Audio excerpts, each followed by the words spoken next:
Isang magandang araw po sa inyong lahat, mga minamahal kong mga kapatid sa Panginoon. Minsan pa, ito po ang inyong lingkod, si Pastor Ruel Camya po, mula dito sa Winnipeg, Manitoba, Canada. Bumabati sa inyo ng isang magandang araw. Dalangin ng aking puso na datnan po kayo ng pamamahayag na ito na kayo po ay nasa mabuting kalagayan. Magpapatuloy po tayo sa Tinig ng Pag-asa sa pagtalakay po natin sa series na Life of Prayer. At ang ating topic for today is Spiritual Warfare and Prayer. Ito po mga kapatid ay isa sa misunderstood teaching among churches, especially among Pentecostals, Charismatics at yung mga simbahan sa panahon natin ngayon. Atin pong aaralin ang bagay na ito.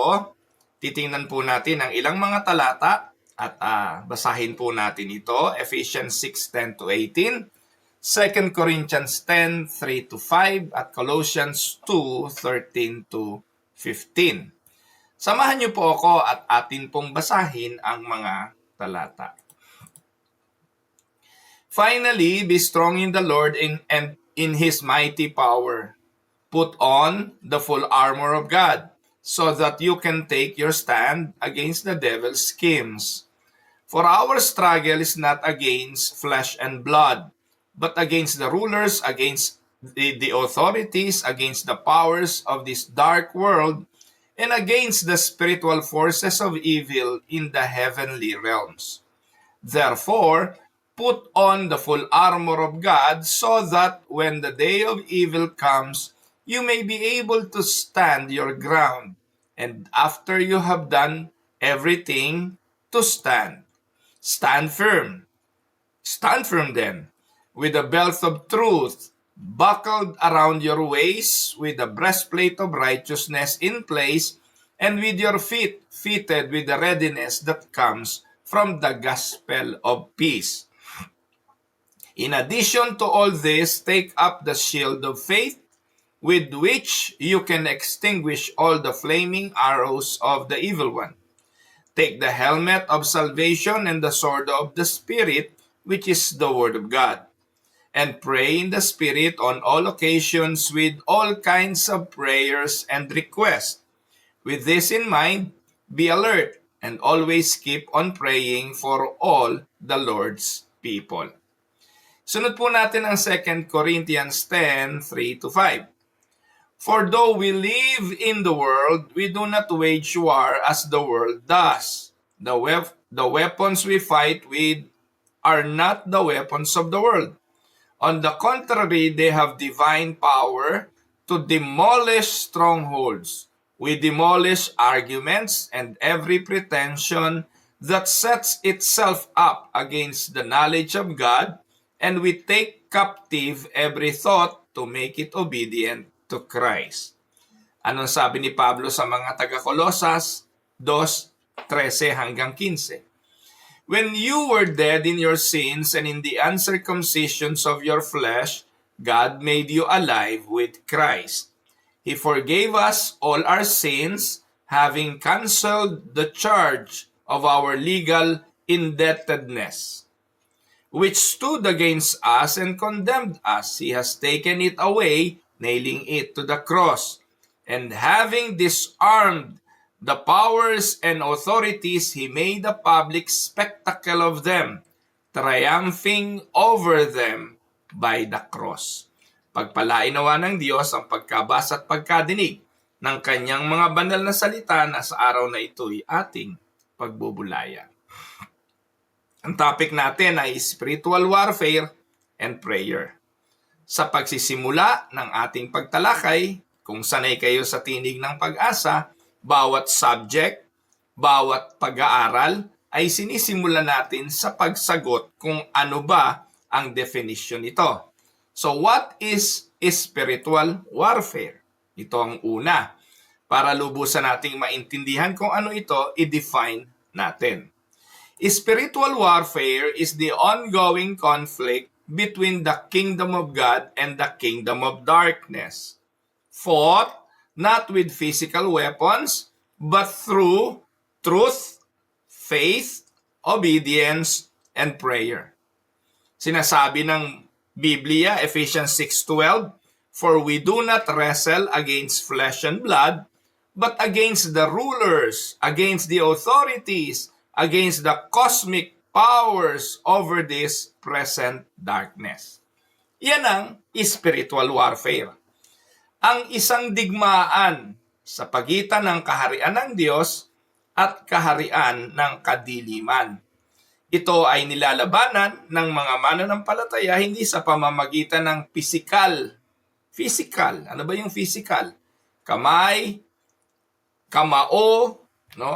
Braso, o physical na lakas. Ang digmaang ito'y pinagtatagumpayan saan? Sa katotohanan, sa pananampalataya, sa pagsunod, at sa pananalangin. Wala hong pinakamagandang example nito kung hindi ang Panginoong Hesukristo. So, ano po itong spiritual warfare? From the biblical perspective, spiritual warfare is real, but Christ is already victorious. Atin po munang simulan sa buhay ng Panginoon. Pagsilang pa lang ng ating Panginoong Hesukristo, kita na natin ang spiritual warfare sa kanyang buhay. Sa pagsilang pa lang, pinagtangkaan ng patayin ni Herodes ang lahat ng sanggol sa pagnanasa na ma-annihilate, no, ang sanggol na isisilang na magiging hari ng mga Hudyo. Subalit ang Diyos ay makapangyarihan, hindi naman nagtagumpay ang kadiliman sa ating Panginoon. Hindi lang po sa krus ng Kalbaryo natapos ang digmaan. Opo, sa krus ng Kalbaryo, ito ang nag-seal ng pagtatagumpay. When Jesus shouted, "It is finished," wala nang kapangyarihan ang kadiliman sa kanya, sapagkat siya ay liwanag. Makikita natin, nang nagpasimula ang ministeryo ng Panginoon, sinimulan ito sa 40 days fasting. Hindi kumain, hindi uminom ang Panginoong Hesukristo sa pagsisimula ng kanyang ministeryo dahil tatawagin niya ang kanyang unang mga alagad. Subalit bago mangyari yon, nakita natin ang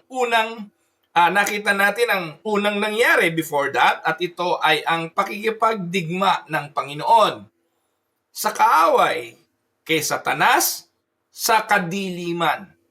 Ang sabi ng demonyo sa kanya, "Nasusulat, kung ikaw talaga'y anak ng Diyos, gawin mong tinapay ang bato." Ang sagot ng Panginoon kay Satanas, binato ba niya si Satanas? Minura ba niya si Satanas? Tinadyakan niya ba si Satanas? O binambu ba ni Jesus si Satanas? Hindi. Jesus fight the war against the enemy by the truth. Nagbato ng kasinungalingan si Satanas, binato ng Panginoon ng katotohanan. At ang sagot ni Jesus, nasusulat, hindi lamang sa tinapay nabubuhay ang tao. Tumahimik na si Satanas. Hindi na kailangan sigawan, "In the name of Jesus, I command you, Satan!" Nakakatawa yung mga pastor ngayon, gano'n, no? "I bind you, Satan!" Kung ano-anong mga propaganda pinaggagawa. Tinatalian si Satanas, tapos makakawala din naman. Wala namang gano'n sa Bible. Walang gano'ng ginawa si Jesus. Ang ginawa ni Jesus, binato niya ng katotohanan ang kasinungalingan. Pangalawa, ano sabi ni Satanas? Dinala siya sa mataas na lugar, o lahat ika ng mga bagay na yan, sa'yo na yan. I'm referring to the book of Matthew, mga kapatid. Na po. Bibigay ko yan sa'yo, lumuhod ka lang sa akin. Tinanggap ba ng Panginoon yon? Hindi. Hindi yun tinanggap ng Panginoon. Pangatlo, dinala siya sa tuktok ng tore at ang sabi, di ba, kung ikay anak ng Diyos, tumalong ka dyan, liligtas ka ng mga anghel.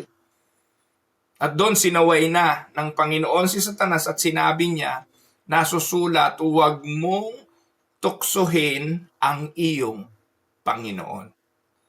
This is the reality of spiritual warfare. Spiritual warfare is real, but take note of this. si Jesus na pagtagumpayan ang mga ito, kaya doon sa krus ng Kalbaryo nung nabuhos ang kanyang dugo at siya'y sumigaw ng "It is finished," hindi lang saving work ang natapos, ang kapangyarihan ng demonyo sa atin ay natapos.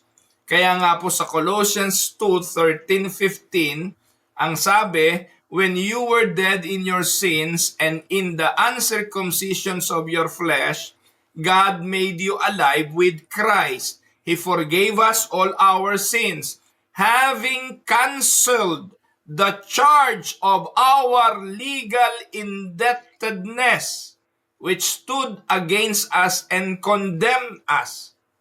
He has taken it away, and He nailed it to the cross." Ang kapangyarihan ng kaaway ang kanyang mga akusasyon.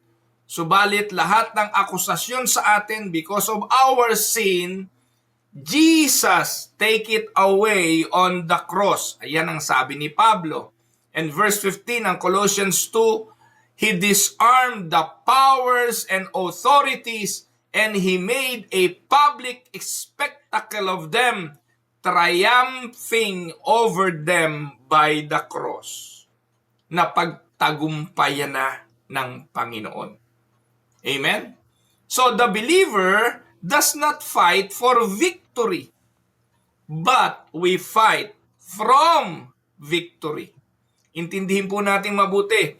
Hindi tayo nakikipaglaban kay Satanas para magtagumpay, kundi tayo'y matagumpay na. We fight him in a position of victory, not because we're good, not because we are strong, not because we are powerful, but Christ already overcome evil.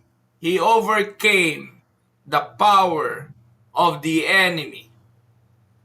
So warfare, take note, is not about shouting at demons, shouting at Satan, binding Satan, at kung ano-ano pang mga propaganda ng mga pastor, ng charismatic, ng Pentecostal, at ng mga nagsasabing born again, full gospel daw sila. Bagkus ang spiritual warfare ay paninindigan, standing firm in Christ. Have you learned or have you heard of the story of Job? Alam niyo ang kwento ni Job. Ano po ipinanlaban ni Job, mga kapatid, kay Satanas? May nakita ba ho kayong ipinanlaban ni Job kay Satanas na sinigawan si Satanas? Na tinali si Satanas? Na minura si Satanas? Habang nagkakamatay ang kanyang mga anak, nauubos ang kanyang kayamanan, habang puno ng sugat mula ulo hanggang talampakan, habang inaalipusta ng kanyang asawa, habang pinagwiwikaan ng masama ng kanyang mga kaibigan, anong ginawa ni Job? Nanatili siya na nakatayo sa pananampalataya, sa pagsunod sa Panginoon at sa pananalangin. Again, let us look at the definition of spiritual warfare. It is fought not with physical weapons, but through what? Spiritual warfare can be fought through faith, truth, obedience, and power. At yon, or rather, prayer. At yon ang nakita natin kay Job. Sa buong panahon na si Job ay inaatake ni Satanas, ang ginawa ni Job ay nanindigan sa katotohanan. Ano sabi niya sa asawa niyang makulit? Hoy, hangal na babae, tatanggapin lang ba natin ang mabuti sa Diyos at hindi ang mga bagay na masama? That's the truth. Ang Diyos ang nagbibigay, Diyos ang bumabawi. That's the truth. At iyon ang ipinamukha ni Job kay Satanas. Nanatili si Job sa pananampalataya.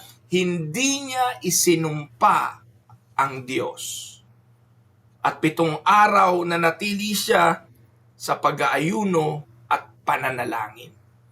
That is how to win the battle against the enemy. And that is what spiritual warfare is all about. Huwag kayong maniwala dyan sa mga pastor na, nasisiraan ng mga bait. Na meron lang konting ganito, kinilabutan na ng konti, in Jesus' name, I bind Satan. Na kung ano-anong mga pinauuso na wala sa Bible. Na nilagnat ka lang, papatungan ka ng kamay, I bind the spirit of sickness. Ano yun? I rebuke the spirit of cancer. I rebuke the sickness right now. And they call that spiritual warfare. Malayong-malayo yun mga kapatid sa katotohanan na itinuturo ng Biblia when it comes to warfare. Now, let me continue. The reality of the spiritual war battle. Kala naman kasi ng iba, wala nang digmaang nangyayari. Hindi. Patuloy na merong digmaan and the enemy is real. But the enemy is defeated. Wala ho namang magagawa si Satanas sa Diyos, mga kapatid. Si Satanas ay hindi rival of the same power. Hindi siya katulad ng Russia at Ukraine na halos parehas ng kapangyarihan kaya hindi matapos-tapos ang digmaan. Hindi. Si Satanas ay defeated. Wala na siyang kapangyarihan. Subalit si Satanas, gaya nga ng ating laging pinag-aaralan dito, ginagamit ng Panginoon, pinapahintulutan para din sa atin. Nagagamit ang masama, nagagamit si Satanas para ano? Para patuloy na patibayin ang mga anak ng Diyos. Si Job ay lalong tumibay bunga ng pagsubok na ginagamit ng Diyos si Satanas. Si Pablo mismo, sabi niya, binigyan siya ng tinik sa laman. Sino may bigay? Yung kaaway. Si Satanas ang may bigay ng tinik sa laman. Pero pinahintulutan ng Diyos si Satanas katulad kay Job. Ang ginawa ni Apostol Pablo, dumalangin siya sa Panginoon. He prayed because he know that spiritual warfare can only be won through prayer. Tinalian niya ba si Satanas? Nirebuke niya ba yung spirit ng thorn in the flesh? May nabasa ba kayong ganun sa Bible? Na si Pablo mismo sinabi niya, I rebuke the thorn in my flesh. Ganun kasi, pasensya na kayo, ganun kasi yung mga pastor nilalakasan pa boses. Para bang nakukuha sa lakas ng boses na mapalaya si Satanas? Naka-experience na ba kayo nito, mga kapatid? Naku po, dyan sa Cavite City nung araw, halos lahat ng pastor dyan na nakilala ko, nasiraan na ng ulo. Pagdating po dito sa spiritual warfare na to, nakakatawa, meron po dyan yung First Baptist Church ng Cavite City. No, malapit, nasa tabindaan lang po yun, yung First Baptist Church. Kung may taga Cavite City na nakikinig sa akin, alam nyo kung ano nangyari dyan. Na yung pastor dyan, nung na-involve po dito sa spiritual warfare na tinatawag, matatawa kayo. Pasimuno niya yun. Ako, hindi ko napapangalanan. Dahil kilala niyo yung mga pastor na yan. Alam niyo po ba na every Sunday yung pastor tumatayo doon sa pintuan ng simbahan. Meron siyang assistant na ang tawag nila sighter. Can you imagine? Sighter. Ano ibig sabihin nun? Di ba yung sniper? Yung bumabaril. Yun naman, sighter. Siya ang nagsasabi kay pastor, ibinubulong niya kung yung papasok na miyembro ay may kargang masamang espiritu o wala. Can you imagine that? Sabihin nyo kung hindi nangyari ito, kayong mga miyembro ng First Baptist Church ng Cavite City. Yung mga Pentecostal churches dyan na naturuan doon sa ministerial fellowship nitong palpak na spiritual warfare. Imagine mo, papasok yung isang babae sa simbahan, parang lulugo-lugo, sasabihin ng sighter, Pastor, may karga yan na espiritu ng kalungkutan. Can you imagine, lahat may espiritu? Malungkot ka, may espiritong nakakabit. Ikaw ay depressed, may espiritong nakakabit. Medyo ikaw ay nakasimangot, may espiritong nakakabit. Pagtayo ng pastor sa pulpito, sasabihin niya, kapatid, kayo ritong nandito may mga masasamang espiritu, kaya kailangan nating labanan. Paano lalabanan? Ayun na, kung ano-ano na pinaggagawa. Kaya ewan ko kung ano nakalagay nung First Baptist na yun ngayon. Pero napakalaking kaguluhan ho ang nangyari. Hindi lang ho yun. Sa buong Pilipinas, nang pinauso yan. Niyang sina Dan Balais, yan yung mga nauna eh. No? Mga pastor na kung ano-anong ipinagtuturo when it comes to this spiritual warfare. Well, anyway, natatawa lang ako kasi baka yung simbahan nyo, nagkaganito rin. At yung pastor nyo, linggo-linggo, mananalangin na, we bind Satan. We rebuke Satan. Puro na lang si Satanas ang nasa bibig ng inyong mga pastor. Gusto ko lang linawin. Totoo naman na may spiritual warfare.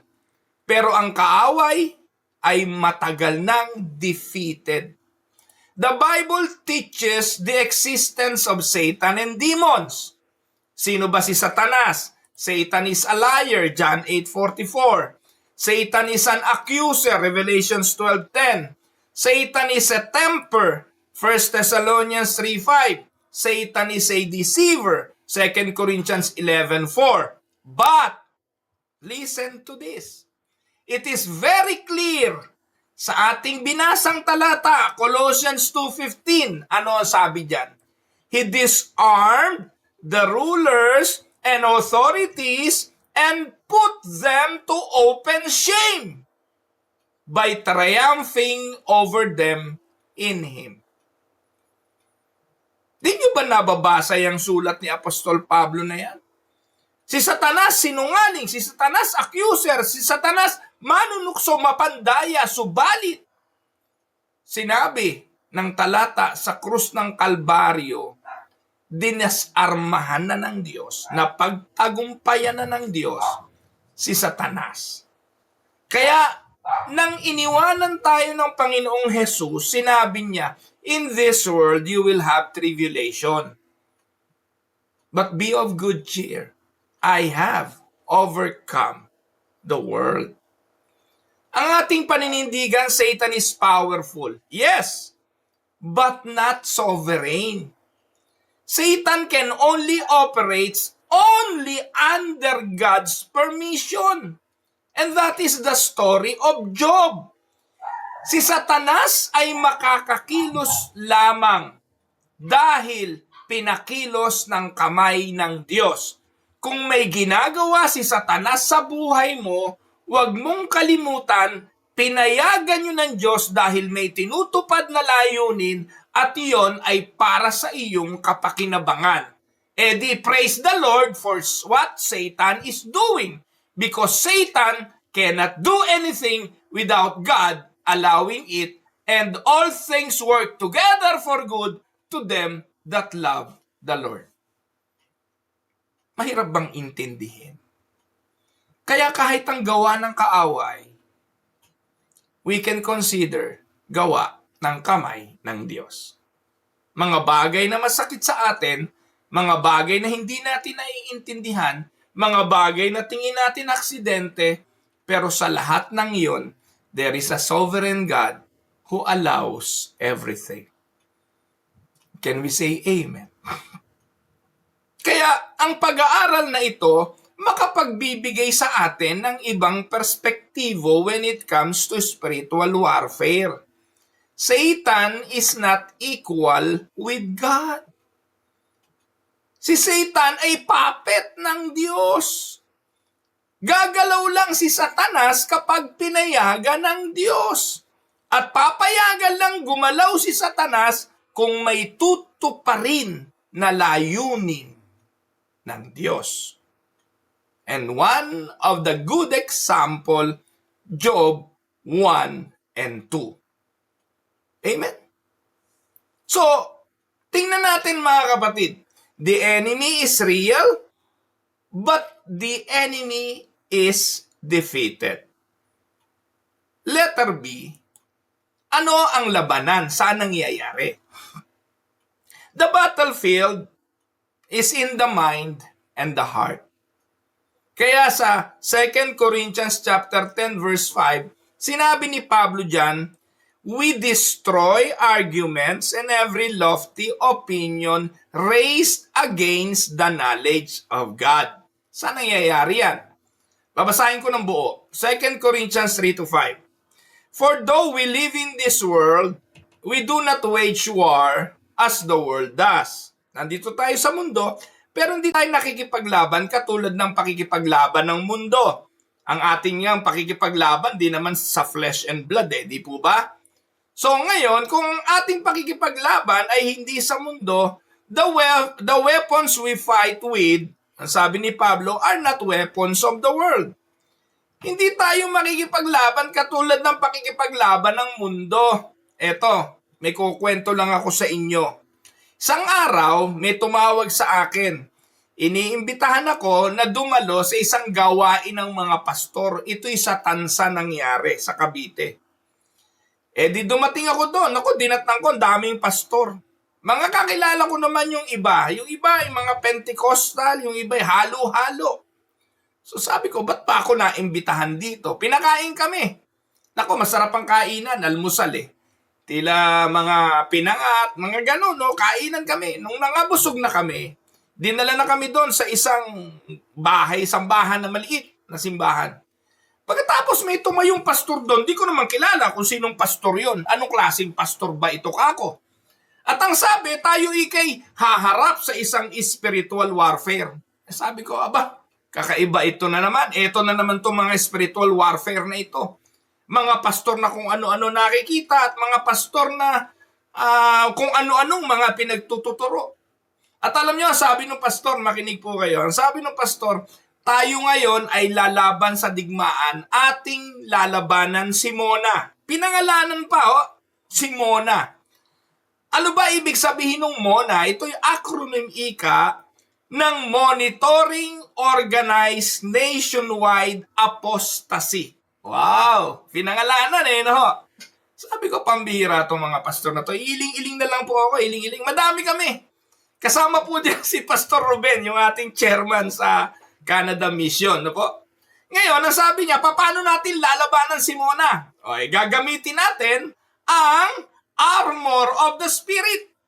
Binasa yung Ephesians 6:10-18. Kaya ginamit ko po itong mga talatang ito just to show you how ridiculous itong mga pastor na ito So ano ba yung mga weapon? No, ang weapon natin, ang sabi diyan sa Ephesians 6:10, stand firm. Ano sabi diyan? Yung breastbelt of truth on your waist, breastplate of righteousness, ano pa? Take up shield of faith, tapos flaming arrows. Yan. Gagamitin natin yan. At papanain natin si Mona. Wow, talaga naman. Mga kapatid tayong mga Filipino, pag napakain ka, naunahan ka ng hiya. Dahil pinakain kami ng almusal, hindi ako makapalag. Doon kami lahat. Nagtitinginan kami ng mga pastor, pero nagtatawanan kami dahil para kaming mga siraulo doon. Ito po yung nangyari mga kapatid at sasabihin ko sa inyo. Ito po'y totoong naganap sa Tansa. Ano sabi ng pastor? Hindi nga namin kilala kung sinong pastor yun Basta inimbitahan lang kami doon, dumalo kami. Sabi ng pastor, tumingin kayo sa kanan. Punta kami sa kanan. Si Mona ay nasa gawing kanan. Ilabas ang ating armor, pana. Ano tawag doon? Flaming arrows. And we will shoot Mona with an arrow. Diyos ko mga kapatid, nung ako'y nakauwi, sabi ko, ano ba yung pinagagawa namin doon? Bakit ako nakasunod-sunod sa ganong uri ng mga napakahangal na gawain? At hanggang ngayon mga kapatid, may gumagawa nito. Mga pastor na hindi mo malaman kung saan pinaguhugot yung kanilang mga ipinagtututuro. Nung kami nag-uwian, sabi ko, hindi nga ho namin tinapos yun. Yung gawain na yon, maghapon yon, bumanat na ako ng uwi. Sabi ko, tigilan nyo na ako sa mga kalokohan nyo. Hindi yan totoo ayon sa banal na kasulatan. So, Colossians 2:5 at Colossians 2:5, ano sabi? 2:15, Satan is already disarmed and the rulers and authorities was put to shame by what Jesus did on the cross. Kaya, puro ang labanan ay nasa isipan at nasa puso. At sinasabi po sa 2 Corinthians 10:5, ito ang ating dapat pagtagumpayan. Ano daw yon? So we destroy arguments. Saan nangyayari yung mga argumento? Di ba sa ating mga isipan? Nadidisib tayo. Madalas sasabihin sa'yo, ang gandang babae niya. Subukan mo, bibigay sa'yo yan. Spiritual warfare yun. Sige na, pumunta ka, tumaya ka sa loto. Spiritual warfare yun. Merong tukso sa harapan mo, katulad ng isang Bathsheba na ang gusto'y magpasiping sa iyo para kang si David. Alam mo na ito'y tukso, kailangang pagtagumpayan. Spiritual warfare yun. So our battle, most of the time is in the mind and in the heart. Spiritual warfare happens primarily saan? 1, false beliefs. 2, temptations, doubts, fear, pride, despair, and worldly thinking. This is why prayer and the word must go together. Si Job, nang inatake ng kaaway, huwag niyong kalimutan, ang nasa likod ng kaaway ay ang Diyos, pero nilabanang lahat ito ni Job. Hindi sa pagsigaw kay Satanas, hindi sa pagtali kay Satanas, hindi sa kung ano-ano. Panalangin at salita ng Diyos ang kanyang pinanghawakan. Amen? Kaya, let us look at the role of prayer in spiritual warfare. Hindi pwedeng magkahiwalay. Sa ating pakikipaglaban sa masama, ang ating panlaban ay panalangin. A prayer is not a weapon we control. Hindi palibasa, nagpe-pray ka katulad ng ginagawa ng mga Pentecostal na yan.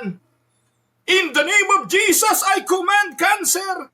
I cancel all the works of the enemy. Pag si Eddie Villanueva lang nakatayo sa telebisyon, nangingilabot ako sa kayabangan. Na para bang yung prayer ay control ng kanyang mga kamay, na yung prayer ay susi na kaya mong susian ng Diyos para sumunod sa iyong kapangyarihan. Take note, prayer is not a weapon we control.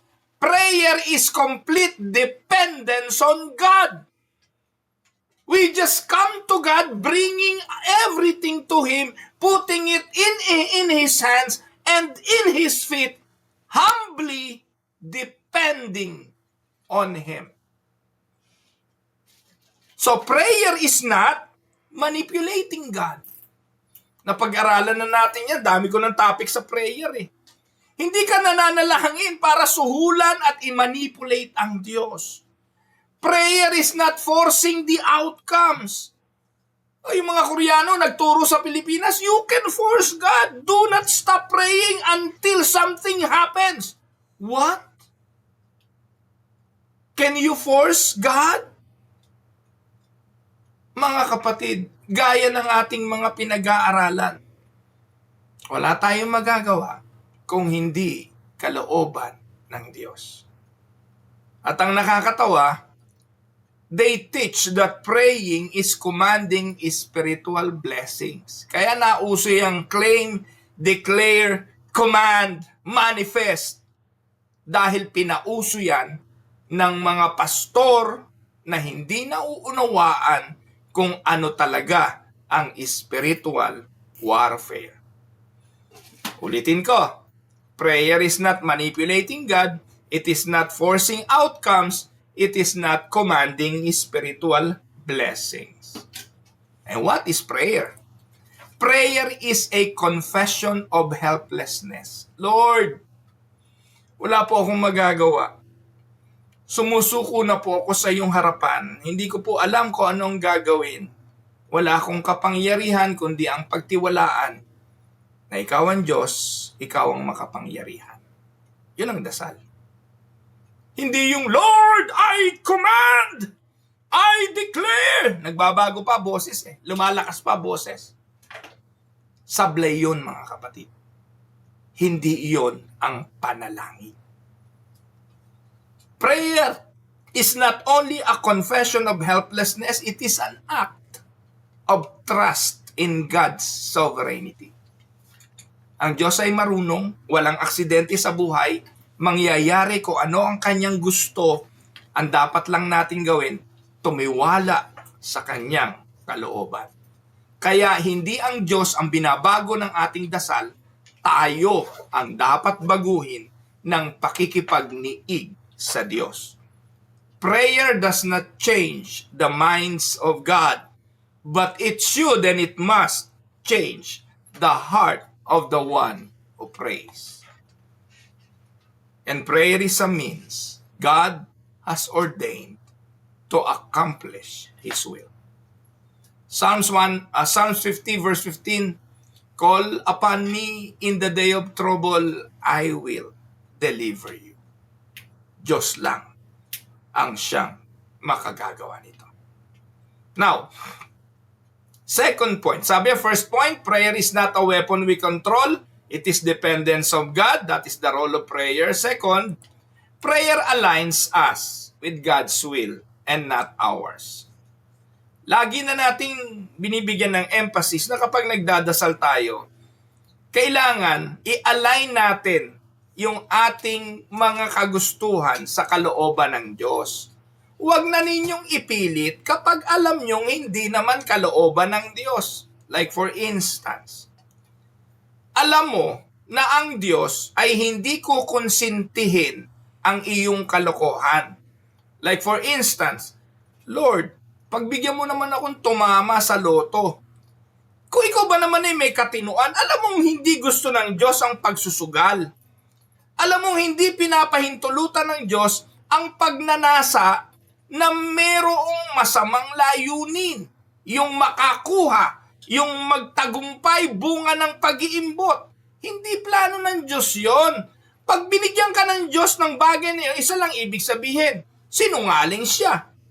Pwede ba niyang pagbigyan ng isang bagay na alam mong labag sa kalooban niya? So maling hiling. Tayo madalas, bibigyan natin ng katwiran para lang yung mali ay magmukhang tama, we will justify the ends. Like for instance, Lord, tumama lang ako sa loto, bibigyan ko si Pastor Ruel ng bagong Lamborghini. Mga kapatid, kung tumama ka man sa loto, no? Kung tumama ka man sa loto, tandaan mo, ito ay pwedeng gamitin ng Diyos para matutunan mo na mali ang iyong gusto. Marami na pong ganyan eh. Tumama sa loto, napahamak pa buhay eh. Tumama sa loto, kinabukasan, na-kidnap. Kinabukasan, napatay. Marami na pong kwentong ganon. At minsan, yung sinaakala niyang pagpapala ay sumpa. Kasi hindi naman ito align sa kalooban talaga ng Diyos. Kaya ang tinurong panalangin ng Panginoon, simple lang eh. Matthew 6:10. Your kingdom come, your will be done. Kaninong kaharian ang darating? Sa Panginoon. You're not gonna establish your own kingdom. When you pray, you will not establish anything of yours. Madalas, pag tayo hihingi sa Diyos, gusto natin magtayo ng sarili nating kaharian. Gusto natin magtayo ng sarili nating kapangyarihan. Gusto nating magkaroon ng sariling atin. Pero ang sabi sa panalangin, your kingdom come, your will be done. Pastor Ruel, hindi iyong kaharian at hindi rin iyong kalooban. Ganun sa atin. Amen? Kaya ang ating panalangin dapat align sa kalooban ng Diyos. In spiritual warfare, we do not ask God to join our plans. we ask God to align our plans with His purpose. We ask to be aligned with His purpose. That is spiritual warfare. And because of this, it will guard us from emotionalism and superstition. Kaya most of the prayer being asked from God, parang hindi lang puro emosyon, kundi puro superstition. Hindi po ayon sa katotohanan. Tandaan, ang lahat ng ating pakikipagtipan sa Diyos dapat sa katotohanan, sa pananampalataya, sa pananalangin.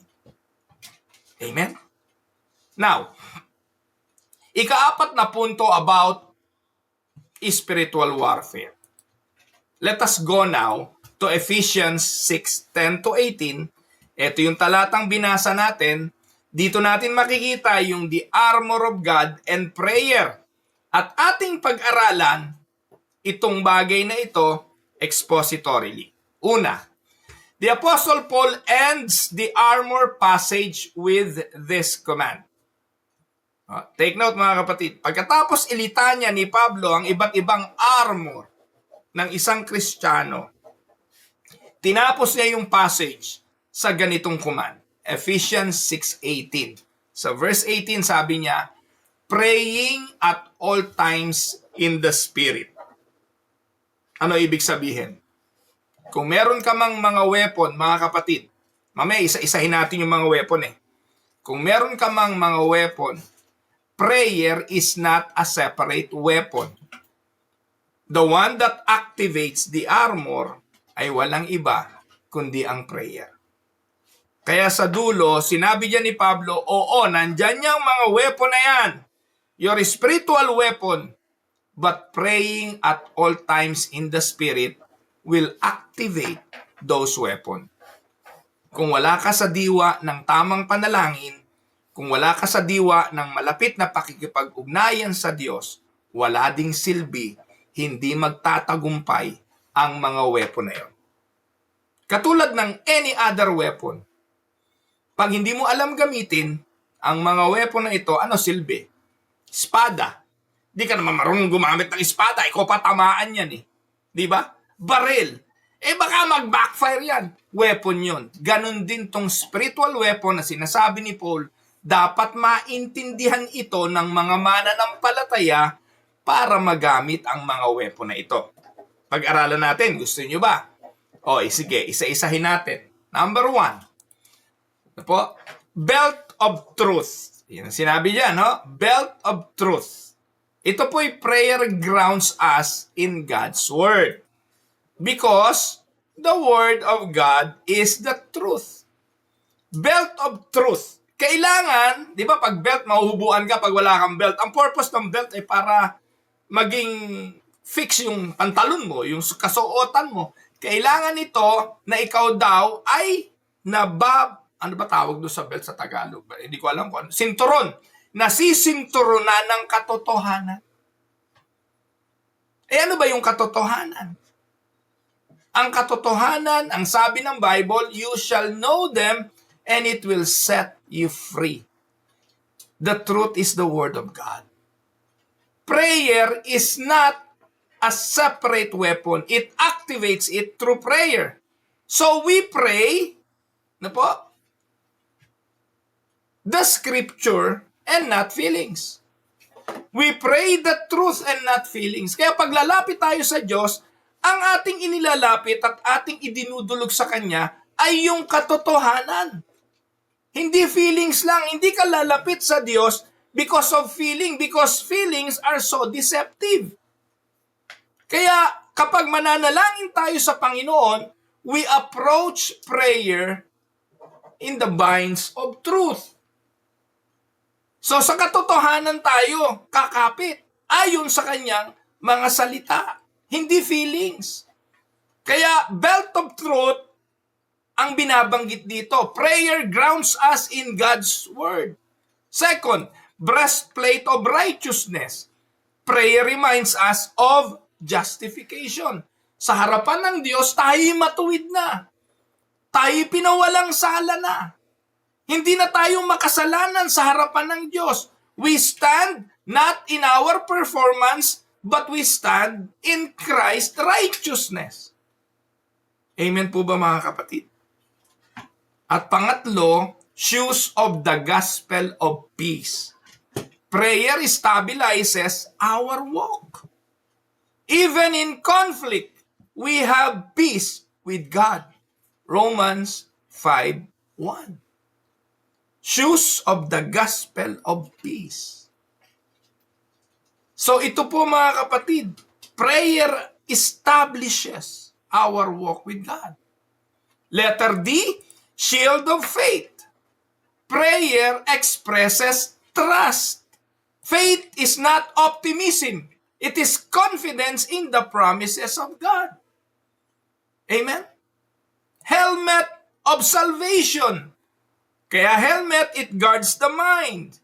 Prayer fights despairs and doubt with gospel assurance. Letter F, sword of the Spirit. Prayer and the word together. Alam natin sa Matthew 4, excuse me po, Jesus defeated Satan by quoting the scripture. Prayer and the word together. Ayan pong ibig sabihin yan. Kaya spiritual warfare is a must. And we must know the truth about it. Now, tingnan natin ang spiritual warfare in the Old and New Testament bilang halimbawa na pwede nating gamitin. Una, sa Old Testament si Daniel. Daniel chapter 10. Daniel prays and the angel reveals. Anong sabi? The prince of the kingdom of Persia withstood me. Ano pinakikita nito? Spiritual realities beyond what we see. May mga bagay na hindi tayo nakikitang nangyayari, kaya tayo nananalangin sa pagtitiwala dahil may mga bagay na hindi natin alam. Katulad ni Job. Alam ba ni Job kung ano nangyayari between God and Satan? The agreement between God and Satan? Hindi. So, in spite of what is happening behind the scene, we need to continue praying like Daniel and like Job. And God responds to prayer through answers, though answers may be delayed. And God is still in control. Amen? So we learn humility, not curiosity about angels and about demons. Minsan kung ano-ano pa, tinutuklas pa natin yung mga demonyo at kung ano-ano pa. Hindi. We just need to continue praying. Though we know that there are demons, we know that there are bad spirits, pero we don't concern ourselves much knowing them. We just need to believe that even demons and those angels cannot do anything without God allowing it. So live in peace and live in victory. Amen? Hindi yung tatakutin kayo ng mga pastor, mga nananakot pa. Ang mga pastor ngayon walang kaibahan sa mga espiritista at albularyo eh. Alam niyo po ba yung mga albularyo at mga espiritista? Sila ang nagbibigay ng sakit para yung mga tao pupunta sa kanya para magpagamot. Alam niyo po ba, ganun ang maraming pastor ngayon. Tatakutin ng mga miyembro ng kung ano-anong mga demonyo at mga demonic spirit para pumunta sa kanila at magpa-pray over sa kanila. Parehas. Kaya maraming mga pastor ngayon, masahol pa sa mga scammer na espiritista at mga albularyo. Amen? Tatakutin ka, may demonyo ika, may ganito ika, may bandage ka ika, kailangan deliverance, at ako makakapag-deliver. Kaya pag ikay sinabihan ng mangkukulam na ikay nakulam, siya yung kumulam sa'yo. Ganun lang po kasimple yan. At pag sinabihan ka ng pastor na you are in bondage and you need to be delivered, at siya ang magdi-deliver, kaparehas din yan ng mangkukulam. We have the victory. Pag linggo, kakanta-kanta kayo ng we are victorious, Jesus is our deliverance. Pagkatapos, mamumuhay kayo ng puno ng takot. Dahil kung ano-anong pinagtuturo ng mga pastor. Mga kapatid, ito yung letter B. Jesus. Jesus' victory through obedience and prayer. Tandaan ninyo, Jesus did not perform rituals. Walang ritual para talunin si Satanas. He did not shout at demons emotionally. Ano pong ginawa ni Jesus kay Satanas? Para mapagtagumpayan, he prayed often. Mark 1:35. Jesus obeyed God perfectly and he trusted the Father fully. His greatest act of warfare was the cross.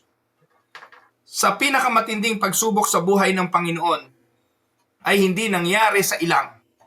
Ito ay nangyari sa Garden of Gethsemane. Sa matinding kalungkutan, ang sabi niya sa Ama, kung pwede lang, may this cup pass before me. But then again, he prayed the truth. And the truth is, not my will, but your will be done. That is the greatest act of warfare. Jesus trusted the Father fully. Amen? Now, let us look at the common errors about spiritual warfare. Una, treating Satan as equal to God. That's a no. Hindi magkapantay ang Diyos at si Satanas. Nabanggit ko na kanina, naipaliwanag ko na. Second, obsessing over demons more than Christ. Bakit ba obsess na obsess yung mga pastor na ito sa demonyo? Lahat na lang may demonyo. Kinilabutan lang may demonyo.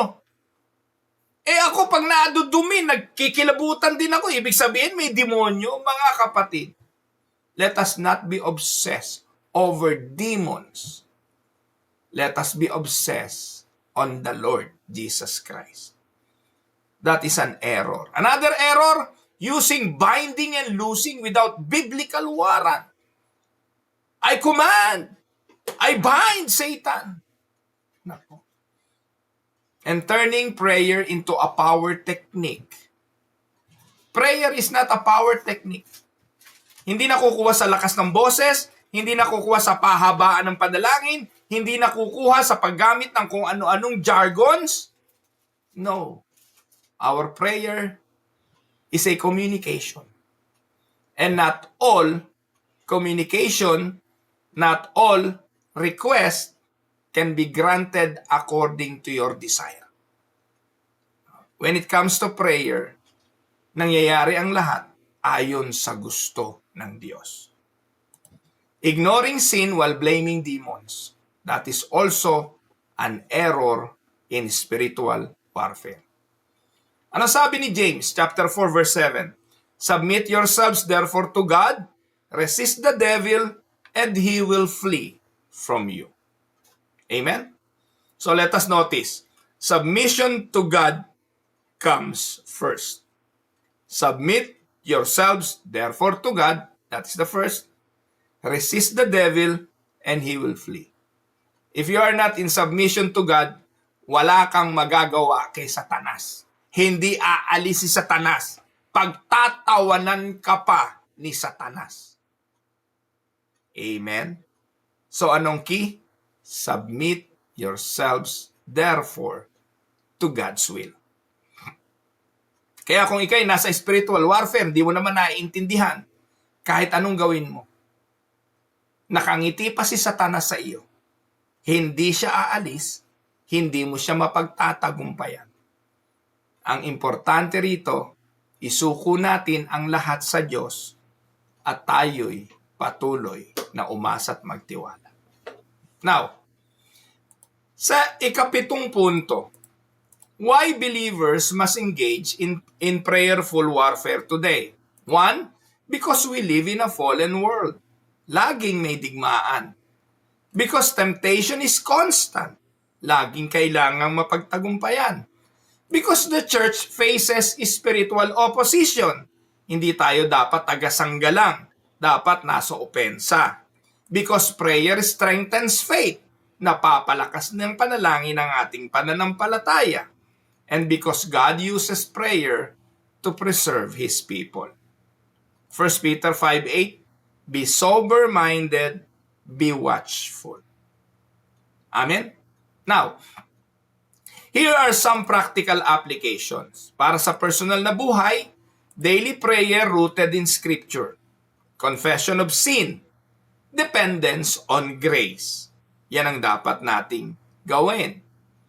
Bilang pamilya, pray together, join the house of prayer, teach children the gospel, and guard the home spiritually through God's word. Turuan nating magdasal ang ating mga anak. Turuan natin sila ng ebanghelyo. At bantayan natin ang ating pamilya ng salita ng Diyos. You shall know the truth and the truth will set you free. Huwag ko ano-ano mga pamahiin na kung ano-ano. Huwag niyong papasukin ang mga pamahiin na wala namang basihan sa Biblia. Katatakutan niyo yan. Nakakita lang ng pusang itim, di ka natutuloy. Nakakita lang ng paru-paro, sabihin kaluluwang bumalik. At kung ano-ano pa na ang nagiging basihan tuloy ng mga kilos at pagtitiwala. Ang gawin ninyo, punuin ninyo ng katotohanan ng salita ng Diyos ang inyong pamilya and you can never go wrong. Amen? Sa simbahan. So, madalas, importante na mayroong corporate prayer. Gospel-centered ang preaching para katotohanan ng ipinapangaral. At pinagpapastoran ng simbahan through truth and not fear. Amen?